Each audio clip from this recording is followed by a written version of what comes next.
Face the Nation with Bob Schieffer.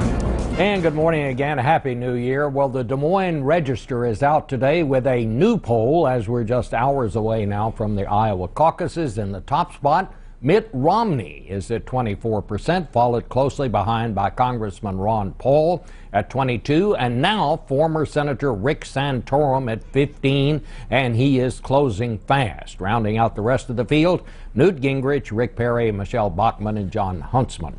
This morning, we are joined by supporters from three of the top candidates. Senator Rand Paul, the son of Ron Paul. He's in Bowling Green, Kentucky. Romney supporter, former Senator Jim Talent in St. Louis, and former Congressman J.C. Watts, who is the surrogate for Newt Gingrich. He's in Oklahoma City. Let's go first to Senator Paul. Senator Paul, your dad obviously has a shot at winning Iowa now, but the pollsters out there seem to think that Rick Santorum has really caught the momentum, and he's been closing fast here in the last 2 days. They say if you measure just the last 2 days, he's actually in second place. What do you think happened? I thought your dad was the darling of the evangelical Christian vote, which is such a big vote out there, and a lot of conservatives. What's happening? Well, I think if you look at it, we've had several front runners. We've had several people surge to the top, and I think this is the best time to be surging to the top. And Ron Paul has surged probably as much as anyone in the last 2 or 3 weeks and has been the front runner or near being the front runner in Iowa. He's closing the gap in New Hampshire, so I think he's surging at precisely the right time. Well, if Rick Santorum does wind up either winning out there or running ahead of your dad, will he be the sort of anybody but Romney candidate going into New Hampshire? Well, I think he has a lot of things to overcome. I mean, he was, in his last election, defeated by over 20 points. He was a big supporter of Arlen Specter against Pat Toomey. He's really been a big government type of moderate, and a lot of people don't know that because he hasn't surged to the top yet, so he hasn't had much scrutiny. When he has the scrutiny, I think he's going to have some of the same problems that some of the other fair-weather conservatives have had.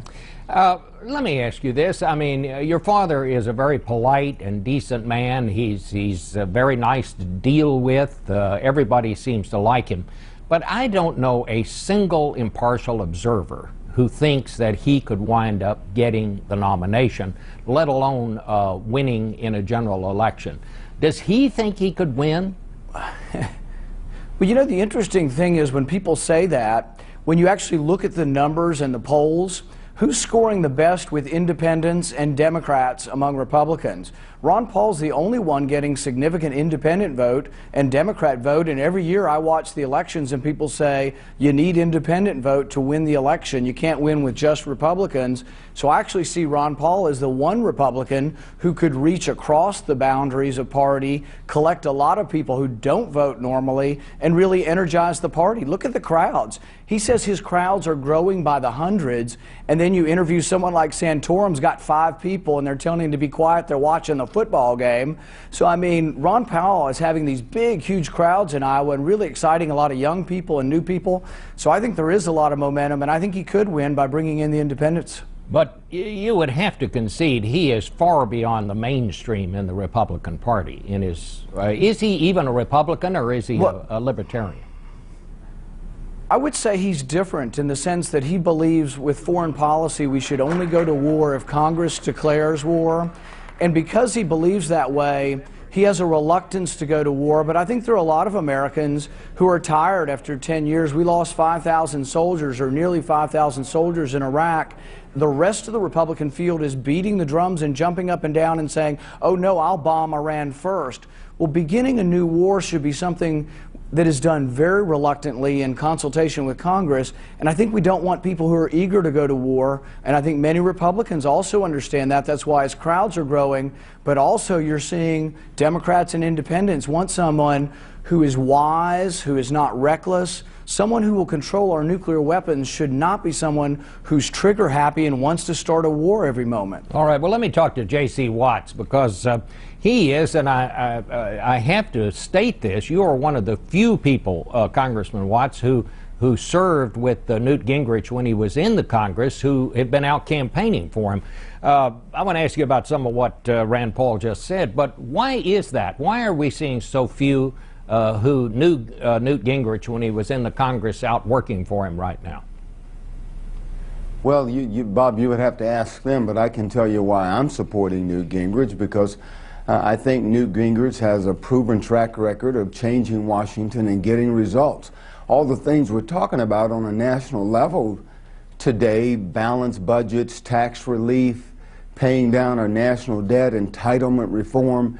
When Newt was Speaker, he did those things. We had balanced budgets. The only time we've had balanced budgets in my lifetime, and I'm 54, we had entitlement reform with welfare. We paid $450 billion toward our national debt, and I believe, I am one of the people that believes that Newt Gingrich creates, I think, the kind of Republican Party that I want. He creates a Republican Party. He's looking to create a Republican Party, not that looks like J.C. Watts and Newt Gingrich, but one that looks like heaven. And we're going to have red, yellow, brown, black, and white in heaven. And I don't see that in Mitt Romney or Ron Paul or the other candidates that I paid close attention to. Why do you think that his campaign now seems to have cratered after, I mean, he suddenly zoomed to the top and he was the front runner out there in Iowa, and now he's dropped 15 or 20 points and he's down there running fourth in the second tier? What happened? Well, Bob, you said it at the outset. You know, you've had almost 50% of the negative ads in Iowa run against Newt Gingrich, almost $9–10 million. But the fact that he even registered that he still registers, considering the negative ads that he's had run against him, I think shows his stability, shows his strength. I think the polls, I think you'll see that it's still pretty fluid. I've seen polls just in the last 48 to 72 hours that has him either tied for first or fourth. So it's still pretty fluid, and no one knows what's going to happen on Tuesday. And as old saying goes, we'll get the real poll next Tuesday night. I would just have to say I haven't seen that one that shows him tied for first, but you may be right. I saw one that had him. It was 17% with Romney, Paul, and Gingrich, all three at about 17%. Let me go to Senator Talent. Let's talk about these ads. Governor Romney gets up and says he's against these super PACs. He said we ought to just do away with them, the ones that are running all these ads. And yet, there's a super PAC run by his friends. Obviously, he doesn't have anything. He says, I obviously don't have anything to do with it because it's against the law, but it's all his people that are running. And they're running these vicious ads. If he wants to get rid of these things, why doesn't he just tell his friends to stop the ones that they're running now? That would be a good example on how to clean this up. The governor believes, the campaign believes in contrast. And we have contrast. We have Governor Romney's record. This is a trusted leader with vast experience in the private sector. Yeah, but let me, knows how to turn around enterprises. Senator, let me interrupt. Senator, may I just interrupt? We kind of make it a practice here that we ask people to answer the questions that we ask them. Could you address the question that I just asked you? Well, I mean, look, the governor has said that he doesn't support those PAC ads, or he doesn't support the idea of the PACs, but he does support the idea of contrasting. And people are going to do what they're going to do. Now, these ads have been fair contrasts of the record of the various candidates. We have Governor Romney's record, trusted, strong leader with experience in the private sector, the guy who can beat Barack Obama. That's what the polls show, and that's the logic of his candidacy. It's what he's running on. Well, Congressman Watts, what would you say in response to that? Do you think do you think that Governor Romney could stop those ads if he wanted to? Well, Bob, he could, but super PACs, they are what they are, and I'm not going to sit here and try to say that if the Gingrich campaign or the Santorum campaign or any other candidate had a super PAC, that they wouldn't be doing the same thing. I think that's the reality that we're dealing with in campaigns these days. People buy into negative ads. We see what has happened to Newt Gingrich, Michelle Bachmann, Rick Perry, anybody that's been out front, that's been leading the pack. We've seen the Romney folks go after him pretty good. So it is what it is, but again, I think my candidate is still standing, and the fact that he still registers, that he's still getting votes with 50% of the negative ads being run against him, I think it speaks well for the stability Senator of Newt Talent, Gingrich. let me ask Bob, you this. if I could- Yes, go ahead.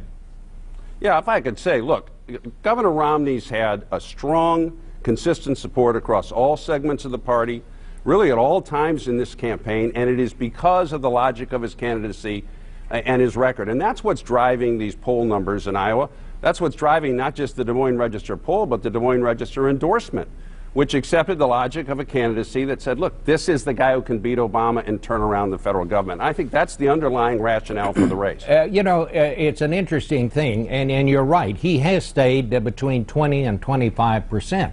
But that means 75% don't particularly like him. Why do you think that is? Why is there such a large segment of the Republican Party that simply does not seem to like Mitt Romney? What's wrong with him? I think I agree with what JC said before. I think that the race is fluid. There's a lot of people who are undecided and they park in one place or another place.